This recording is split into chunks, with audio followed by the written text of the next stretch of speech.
Welcome back to the channel, folks. I'm your host, FoG. Thank you for joining another episode here on FattleGamers. Today we're going to take one more look at the AtGames Legends Ultimate Pinball Machine. The last time we were looking at this, we were in Steam, and we were doing that through the Legends Link app. Sorry, too many things here. Too many legends. The Legends Link app was the connector between the two. The PC was running that. This was connected to it via the Ethernet, so hardlined into it, and that gave us the ability to pull up Steam on here and use the controls in most of the sense, right? We couldn't use the plunger. Now, one of the viewers, Earth Monster AZ, I think his YouTube name is, brought up the fact that you can use the plunger, but what I have found, and I'd love for somebody to correct me if I'm wrong here, is that it doesn't work with the Legends Link app. I've not been able to get it to work. It doesn't recognize it at all. Now, Earth Monster AZ was not wrong though. By taking another PC that I had in the house, it's a little Alienware Alpha R2. So it was made for, putting under a TV and kind of like a video game console almost. It's definitely powerful enough to run all of the pinball and shooters you want. By hooking that up through OTG and using the HDMI and the USB port up there, I have been able to get it to function, but Steam obviously looks different. So right now what we're looking at is Steam connected through the Legends Link app. And I have basically, the full control of what I would need, but we're going to switch over. We're going to go into, oops, I think I've got to exit out here real fast. There we go. We're going to switch by using the channel adjustment up here. There we go. To get into OTG mode. And you can choose the back glass for it, but we're going to use the main display. There is a board. I talked about the last video. They call it the Rachel board, or I think it's VBS board, Beavis board. I've heard it in many different ways. Whatever it's called, it's actually a board that replaces the one that runs the HDMI for the unit in the back glass and gives you the ability to swap between with basically a little arcade button, like a Sanwa button or something like that. So let's go ahead and get into OTG mode. Okay, now we're in the AtGames Legend Pinball OTG mode, and we've got Steam running off of that little Alienware Alpha R2 here PC that I have. So it does look different. It's not elongated any longer. It's actually like pretty much a widescreen view fit on a very long screen. So if it was on the back glass, it would be fine. Doesn't really matter here. Essentially what we can do first is go into settings, take a look at our settings, and you'll see now that the plunger is being recognized. So if we go in here and we define layout, this is how you kind of set it up. Basically, you'll want to have like a mouse and a keyboard like this on your PC. And that way you can go in here and just hit the specific actions that you want to handle with this control deck. So we've got the button 0, which is your back button. Then you've got your menu, or your forward nudge is your go back button. Your start is your play button on here. Your menu is your back button, and so forth. And then you've got your left shoulder, right shoulder, up, down, left, right. And then our right stick Y, which is up and down on the analog stick, is now the plunger here. So essentially we're set. It did recognize that. It will not recognize it as far as I know from the Legends Link Arcade app. So we're going to move into library, and let's just play, a table really quick and just see how it works. And it does, it makes it nice. It's automatically recognizing everything. This is the best picture that you're going to get. There is no worry about network congestion or anything like that where it digitizes the image on the screen as you would have with the Legends Link app. So let's jump into Theater of Magic here. It's already set. It will continue there. And now when we move the plunger here, it actually does give us a little bit of play. It's not as nice as the way the plunger's set up with the Zachariah tables or anything like that on the built-in tables, but it does work. And we can now use it just as normal. Oh, my buttons are off, I think. There we go. I've got to go in and reconfigure those because they're opposite, and sometimes you have to toy around with it to make sure you have the right configuration. But yeah, now we have the plunger working. We can do some skill shots with it. It's possible. It's not necessarily the best integration that I can imagine there is. It does have a lot of dead zone. Like, you know, we'll let it kind of come to the next one here. So, like, I've pulled it out a good inch and it hasn't registered anything. Now it's registering. Now it's completely drawn, but I still have another inch or so that I can go. So the dead zone there is about an inch in the beginning and an inch at the end. Where it doesn't recognize that. In the middle is where it actually picks it up. So overall, I'm very happy though still. No, I'm not going to complain at all. I'm actually excited this works because it does help with some of those games. The one I'm thinking of is what is that table on here? There's a specific one that has 3 different skill shots on here. And it's one of the Zen tables. Paranormal. Paranormal has like 3 different skill shots on it, and you can actually hit all 3 of them with pretty much every time with the plunger. Pressing a button was just too difficult because of the timing that you had to hold it or press it down. But with the plunger, it's possible. So very nice, great setup. Definitely appreciate Earth Monster AZ, you know, bringing that up. Although, like I said, it doesn't work on the Legends Link app, which is what I was using when he made the comment. He is correct. It does work with it connected to the OTG and HDMI setup directly to the cabinet itself, which is awesome. And I appreciate him doing that, and thank you again. So the other thing I thought we'd take a look at, since we've got a few minutes here in the video, I didn't want to make it too long like the last one, was I wanted to showcase some of the games that can be played utilizing the whole play field, like shooter games. And a couple good ones. You may know Ikaruga.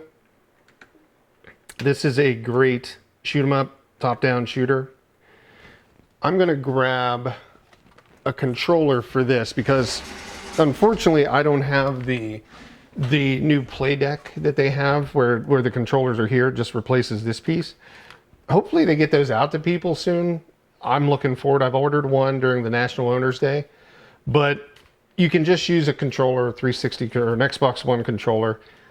And once you've set it up, which really just it entails going into the settings and making sure that either it's recognized as Tate mode, which I call it Tate mode. I've heard people say Tate, but if I were to put an F in front of it, it would be Fate. And Tate is the end of rotate. So I take it's Tate mode. So video, if we go in here, you just go in and you look at screen is full, desktop, whoops. Desktop is just whatever resolution it is at. Essentially what you're looking for though is a vertical display in 9:16 mode, which would be like just reversing 1080p to the front instead. So reversing 1080p. So instead of 1920 by 1080, you want it to be 1080 by 1920 or 720 by 1280. And that pretty much gives you what you need. And then if you want to go in and mess around with any of if it has like HUD or borders on the top or the bottom, most of the newer ones made by indie devs don't have that.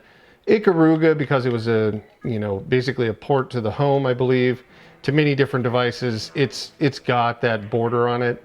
So when you're playing it in widescreen, you've got gutter kind of borders around it, and then when you're playing in Tate mode, you've got a top and a bottom because of the aspect ratio. But we'll just take a look at this really quick. These games look great on here. They play well. I've been having a blast just going through and checking out some of my old favorites and some newer ones too. Like I said, there's not... If you do a search on Steam, there's not a ton of games. Like in comparison to the 60 probably plus thousand games on Steam, there may be 100, you know, Tate mode games that are registered or you're searchable as putting in like Tate and getting a return on the search. And some of them are older games that have made it over, and some are brand new that, you know, indie devs have created, which are really, really good ones.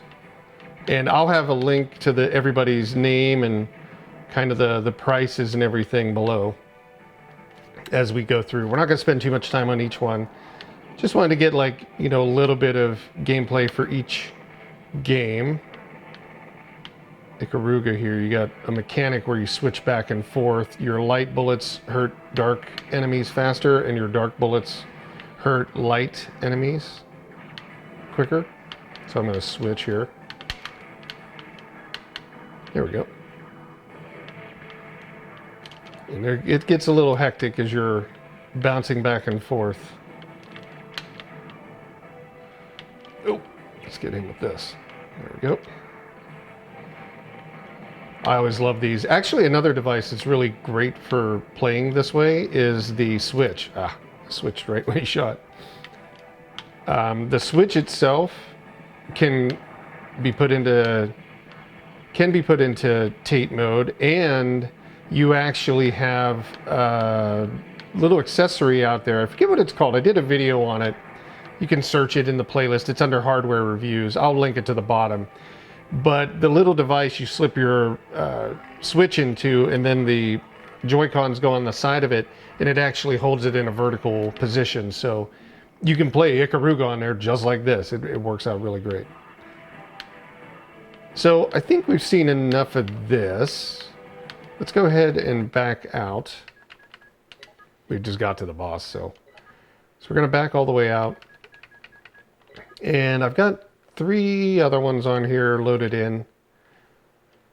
So that's Ikaruga. There's Planet Automata. This is an indie game. This one's about $3.99. So none of these are super expensive. And you can see here, when it comes up, it's got the 1080 by 1920 rotated. That's exactly what we want. So we'll go ahead and start there, or does it make me... I have to use the mouse. Sometimes that happens. Developers try to do as much as they can for the controller, and Steam tries as much as it can to enable configurations for different things, but in some cases you just can't make it happen. So let's go B here. Even though it said Z key because it's set up for a keyboard, we're going to do B, and then we can use the analog stick or the crosshairs and be able to the cross control. Let's just jump through our cat with the ninja headband. Now this one, it's definitely a different style of shoot 'em up. It's not you get 1, 3, 5 lives. It's you get basically 99 lives, and it's just blasting you the whole time. You have 2 attacks that I know of. One is the just shoot, and then you have a bomb attack, which just wipes everybody out, and that's about it. And there's not a lot of variations in the enemies. I'm not doing a review on the game, just saying that it's definitely a lower cost game, so you know there's definitely different level of not quality, I wouldn't say that, just level of variation, right? They don't have the time to do each individual, you know, enemy, and it's just easier to do it this way. So, but it's a good game. It's a nice little fun game for $3-4, and you can sit there and play it basically forever. It does take a while to get to the boss, Maybe a minute or maybe about 2 to 3 minutes, something like that. And this is about it. I mean, there's not too much to it. It's just a pretty basic shooter. But yeah, it gets a little crazy. They're throwing a lot at you. I mean, it's definitely a bullet hell.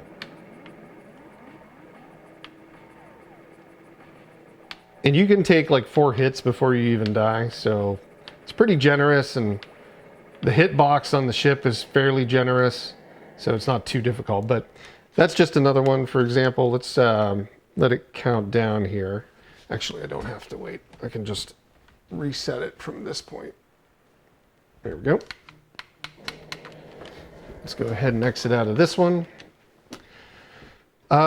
You can also play some built-in games and some downloadable ones. Obviously, if you have CoinOps X, you can set this up to play it. There's also a service from AtGames, which is their, kind of subscription service, where it has some shooters in it that you can play. You can stream to the machine.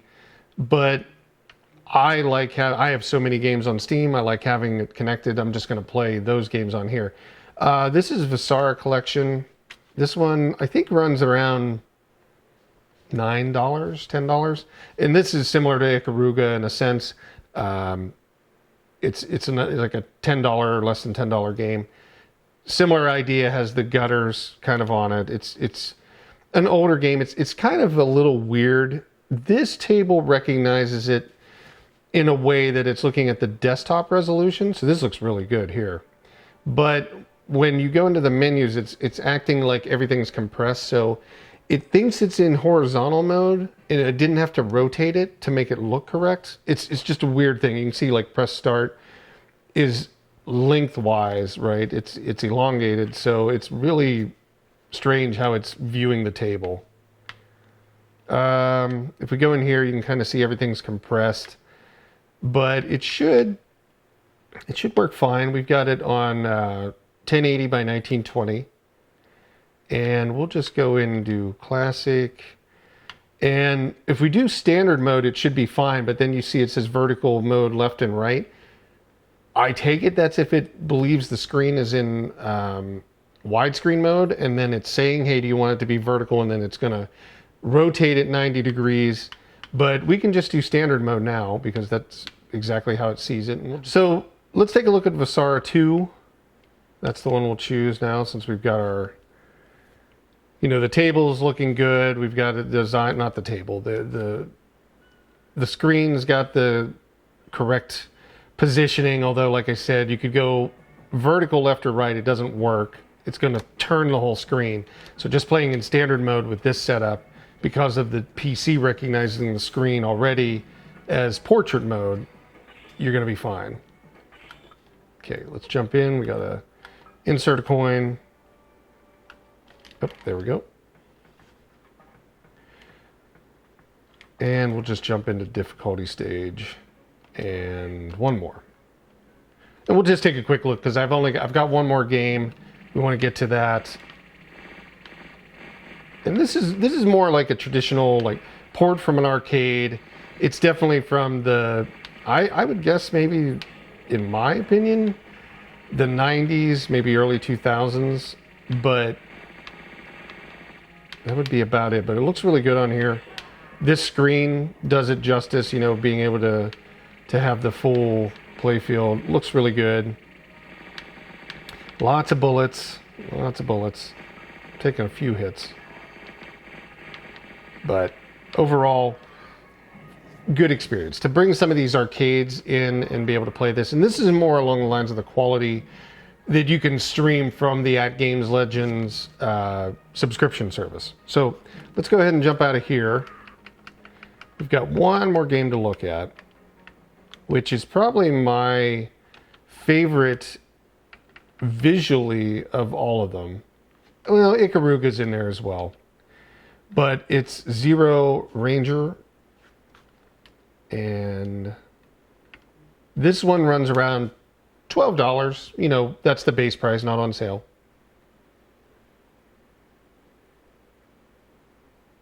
So, yep, we're going to do full screen mode. Now it does have a little bit of a longer intro, but they really put the extra effort in because they gave you an option where you could have kind of those borders at the bottom, or you could stretch it all the way and be able to play completely full screen, which looks fantastic.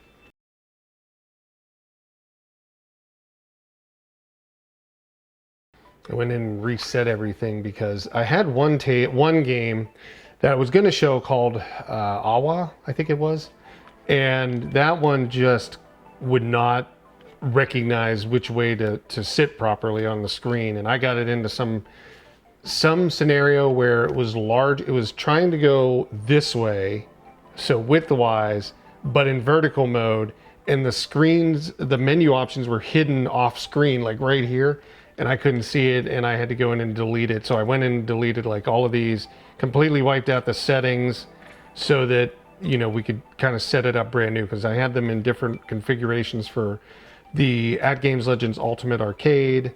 Okay, cool. No, I didn't mean that. There we go. Oh, I might need to set the option as well. So if we go up to visual, you can see we've got stretch mode fit or stretch mode stretched, and stretch mode stretched is the one that we want here. So now we get the full screen. Everything else, I think we got to reset all this stuff on. No, we don't want to rotate it because the PC again is in portrait mode. That's how Windows sees it, so you don't have to rotate it. Scan lines, we'll leave all that off. Simple, good. I think we're good.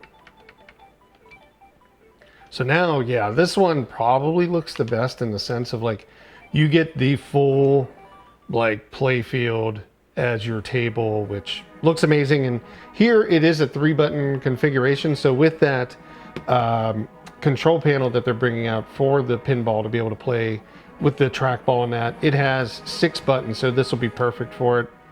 I'm really looking forward to that. And that way you don't have to worry about a controller, but the controller, like I said, is not a problem. But this is probably the best example on here of a top-down.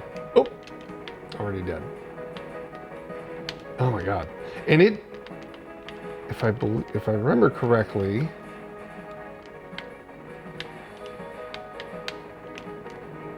it does have, I don't think I can activate it. It does have the enemies coming from the bottom too. So it reminds me a little bit of, not that it's a vertical shooter, but Steriden, where it's an indie game, but you get just these really massive, like crazy attacks coming from every angle, every direction. You're never safe. Like if you hang at the back of the screen, there's no safety. Let's do one more run on that because that was horrible. Not that it'll be any better. Whoops. Back. This is where you got to use a D-pad. There we go. Yes, I did.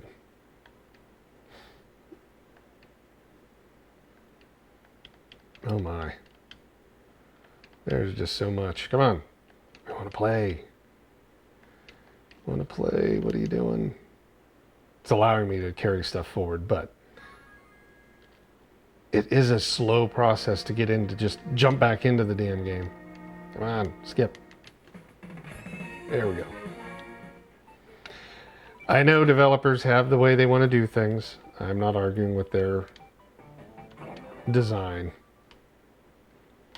It's just when you want to play, come on. There we go. Such a good looking game.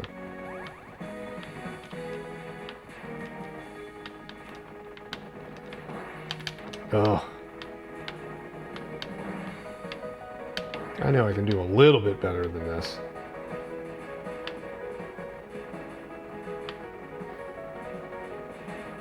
You have those runs where it's like, oh, amazing, and then you get like one of these, and that guy just appears out of nowhere.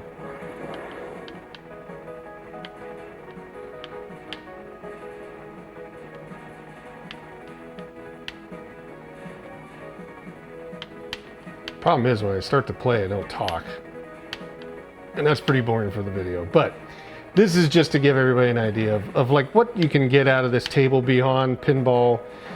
It's made for pinball, obviously. I would not sit there and say buy this as to play tape mode games. You could just grab your screen and rotate it if you've got the right monitor. Oh my god, monitor holder. That's it. Okay, we're done. But it is a fantastic screen when it's lengthwise, and you get a game on there that really takes advantage of something like this, where you can have a massive screen. Totally enjoy it. I think that it's just another reason to really love this machine. I did look on AtGames over the past couple week, and they were doing the express shipping now, so you can actually buy these when they go live. They only have so many, so they only allow it to be live for maybe about an hour at the most. Well, they don't allow it to be live. That's how many they sell through. And I think they're on wave. They just finished up the wave 8, all sold out within about an half hour, somewhere in there. But wave 9, I do believe, is coming up shortly. Check out their website, you can find it. They are charging more than what I paid for it, because the table now includes all of the Zaccaria tables, which brings the total amount of tables it'll have on it up to 127, but they upped the price by about $150. So I paid $5.99 plus $100 to ship it. They are now charging $6.49, I think, $7.49 and $100 to ship it. So it has gone up. You're getting a bit of a deal because it's $50 for all of the Zaccaria tables, so you get that discount. Think about it, look at it, see if it's worth it to you. Check out these videos. You can check out the other one if you hadn't seen that, which is the Pinball FX3 over Steam using the Legends Link app. Check that out. Let me know what you think. And otherwise, folks, appreciate everybody stopping in. Please leave a comment on here. Let us know which game you like. Let us know if there's any shooters that you'd want to see being played on this, if we can get it running. And then also give it a like, and definitely share it with somebody that is interested in this machine. We'd love to get more visibility on it. It's a great device, and love playing around with it. And if you haven't already, give us a subscribe and come back, check out, see what else we're doing. Appreciate it. And if you didn't know, we are running a contest monthly. We're in the May one. You go check out the link in the description below. There's no purchase, no nothing like that. All you do is follow us on some areas, and then you're entered to win. And we're doing giveaways of Humble Bundle bundles. So each month, we're a Humble partner. We give away one of the Humble Bundle bundles that they're doing through their Humble Monthly Choice. So you can check it out. Let us know what you think. And otherwise, folks, thanks again for watching. We'll talk soon. Bye-bye.